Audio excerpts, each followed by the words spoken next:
All right, welcome to another Rapier review video. So here we have Ulrich's cadet versus Malcolm.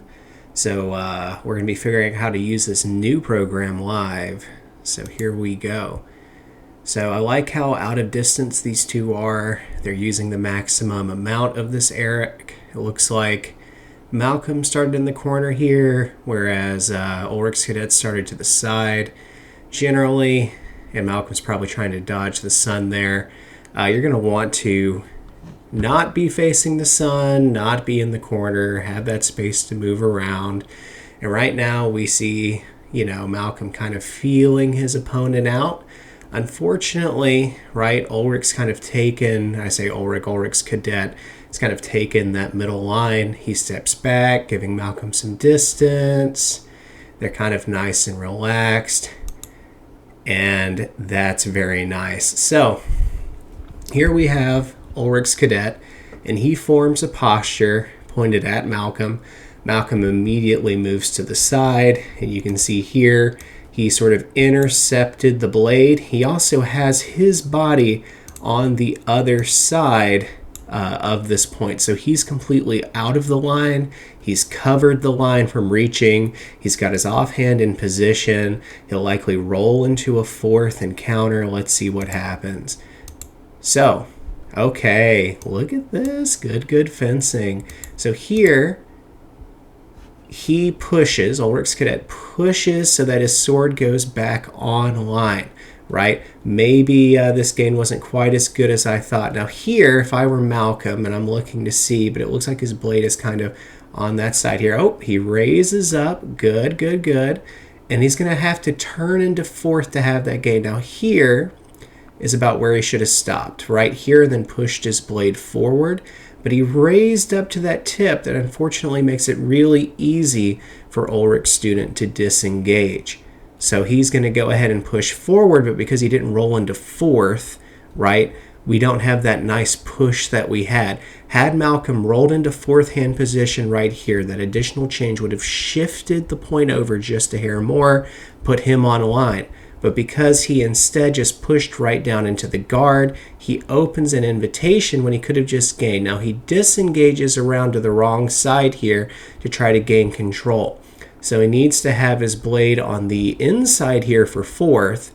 And if he's trying to push it over this way, he needs to be on the outside here. But he does a disengage, trying to get some ground. But I think earlier he would have had it had he just rolled into fourth there earlier. Now they're a little bit closer setting up here. I like this non-guard, right? But when your opponent's in a guard, you look for that movement. You form a counter posture in a space where you're going to be there. There, he's a little bit far away. But I do like how his front foot and sword move at the same time. But generally, we'd use that front foot to change where you're going. But he pre-turns, right? So very nice job, Malcolm, pre-turning towards your opponent. So you're about here, which is where you're going to end up when this step finishes, right? So you're clearing that line. Now, I would have kept your blade in fourth there, but you're much closer now. I think I see a little bit of a tell there. So you've recognized it. Now, it looks like you even, I didn't notice that before. So you've got your blade just a little bit on the other corner there. That's the perfect gain position. You push forward. And here, you've gone all the way forward, but you see how you're raising your blade a little bit further up. You should be pushing kind of down a little bit as you go forward. That's going to stop him from being able to just raise that guard up, push straight and down. Aim towards the opponent's center of the chest, which is here, right? That's where your blade should have ended up. So you were there, right? And as you extended here, you should have brought that blade down that way, but instead you raised up, which, as you can see, forced you to lose control. Furthermore, you did all of this with a lunge, which is good. But at this point, you lost control, right? Maybe you felt like you had it, but this pass put you in a really bad position here. Now, you continued the attack, and you fortunately did not have Ulrich's student counter here. I would have tried to pop you right in the side of the head here with that nice open line there. But Ulrich Student continues backward, regains the line. You do a great job forming a counter posture. That's right, but you need to roll into that fourth. There we go. But now you've released. Keep that wall there. You've opened a window here. You've opened up an attack right to your outside hand. You can see that that straight line is there. Now, fortunately for you, Ulrich student, he doesn't have much of a lunge here. He's completely gassed out. He's not going to be able to really gain but maybe another foot of distance, whereas your back foot, the closer it is to your front here, the better this is for you. So you reposition, you fish, you're kind of finding some stuff, but watch.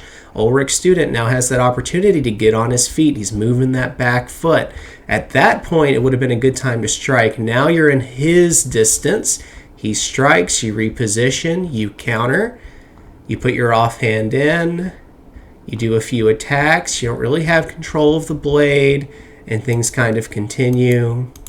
And y'all are going to dance around for a bit as you fight to get into range. So, from what I've seen, you really need to practice going into that fourth hand fully when your opponent is on your inside so that you can shut them out.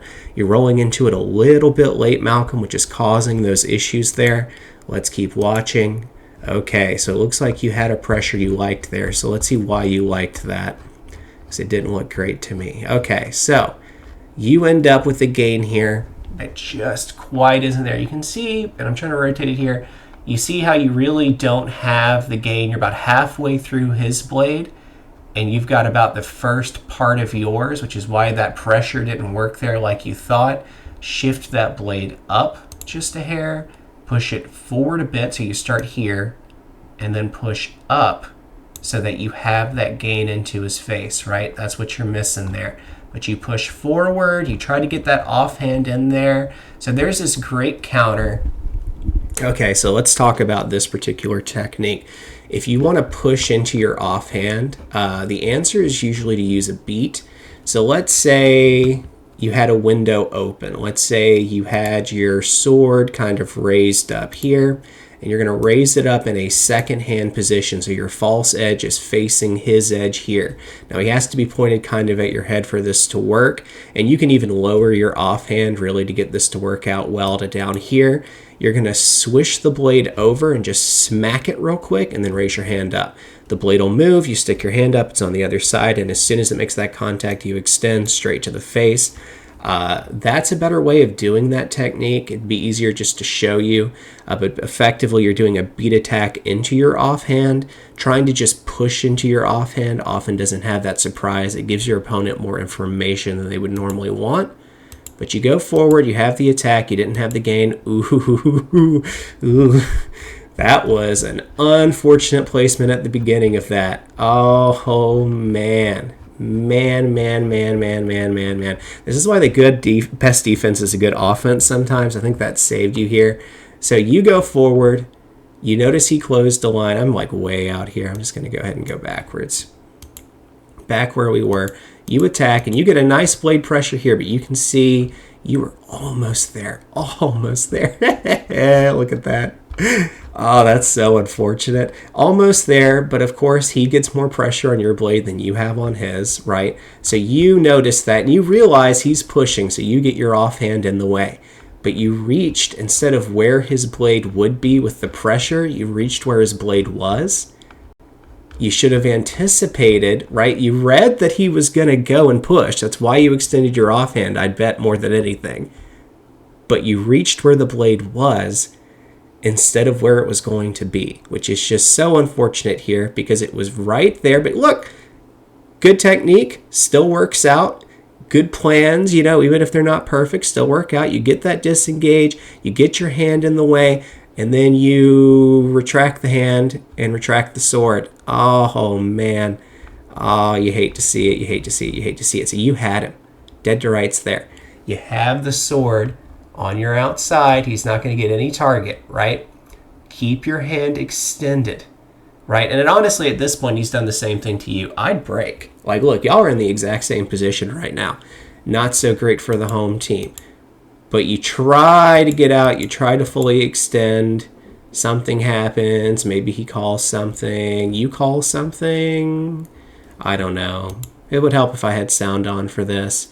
But still, very good fight. It doesn't really matter who got that one because it was messy. I didn't see a good shot, but I wasn't really looking for a good shot, just technique. Regardless, y'all saw how even you were when you're in that position. That's why you break. You should have kept your offhand extended. Now, I like this movement here. This is one of my favorites. It's a little big, but let's keep looking at it. So let's get back to the start. You're here, you kind of feint around, and you're trying to get that good contact with the blade. Now that's unfortunate. I will say, Ulrich student, if you see this, you need to trust in your position a bit more because you have it. You really do. You have the gain when your opponent attacks, and you do something I used to do all the time, which is just like, but it's not perfect though. And you go for that kind of perfect position. And I mean, what good, what a good step, what good blade posture. You could have hit Malcolm like twice. Here, you could have just extended and popped. Here, you could have disengaged and popped. Here, you're back on line. If you had rolled into fourth, you could have popped. Ooh, good gather step. So right now, Ulrich student isn't comfortable, but he's gathering. He's trying to get that range. He knows he's got equal range or a little bit over range, and your feet are further apart. So if he can get his feet narrower than yours, he can get more distance. Maybe he can sneak something in there. A little bit of dancing. Malcolm keeps his range. But you see how you're in fourth hand position, but your body's over here. So you're going to end up pushing the blade here. This covers maybe your outside, right? And if you can drop the point here, maybe you could step kind of this way, right? And get that angle in to his body. But as it stands, it looks like for me, it's just not going to go super well. But you're extending, you're trying to get that fourth. Yeah, you went for the second. Let's see if I can get a little bit better there. So you went for that second. It looks to me that you don't have that control with your blade before you went forward. I'm not seeing good pressure, and you keep shoving your tip into their guard. Freeze that blade in place. Keep that window there. When you don't have that blade pressure, then things go badly. And nice cut to the hand, I'm guessing. Yep. Unfortunate. Very nice job, though. You got to get that blade pressure first. Very nice. Good fight overall. Impressive on both sides. Malcolm, I'd say, really get that push into fourth and do a blade gaining drill. You really, really need to know when you have that pressure to push forward. And remember, it's a push towards the guard with your guard, not a push towards the guard with your tip. Ulrich student, if you're watching, you have those gains when you just need to do gain and go drills. Dance around with your opponent. When you feel like you have the gain, go and lunge, right? Do some of those. Just ask Ulrich. I know he knows how to do it. Wonderful fencer. And anyway, great job. Peace. See y'all in the next one.